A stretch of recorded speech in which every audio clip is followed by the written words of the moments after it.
Des del passeig de la Riera de Sant Pol de Mar, una breu píndola de mentoratge. Tots hem tingut traumes al llarg de les nostres vides, pràcticament. Jo no conec ningú que al llarg de la seva vida no hagi experimentat alguna situació extremadament dolorosa, un patiment profund, una decepció forta amb ell mateix o amb els altres, o alguna qüestió que ha provocat una frustració extremes. Aquestes situacions, amb el temps, d'alguna manera les tapem, les sargim, les camuflem, les amaguem. Amaguem el cap sota l'ala i fem la tàctica de l'estrus.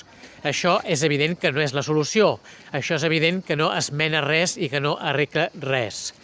Quina és la manera d'actuar correcta? La manera d'actuar correcta és quan estiguem preparats, quan estiguem a punt, quan estiguem mentalitzats, afrontar-ho, encarar-ho, atacar el problema. De manera intel·ligent, és clar, no de manera precipitada o de manera impulsiva, sinó de manera estudiada, de manera planificada, amb l'ajuda de professionals, si és que ens fan falta professionals, gent que hi entén, gent que en sap, gent que ens pot aconsellar, gent que ens pot guiar i gent també que ens pot animar. Pot ser família, pot ser especialistes. Aleshores, aquesta és la manera real de solucionar els problemes, encarant-los frontalment, amb valentia, amb coratge, amb decisió, amb empenta, amb voluntat. I amb alegria també, perquè l'alegria és la clau que obre totes les portes. Així doncs, els traumes del passat, valentia i alegria per solucionar-los. Shalom.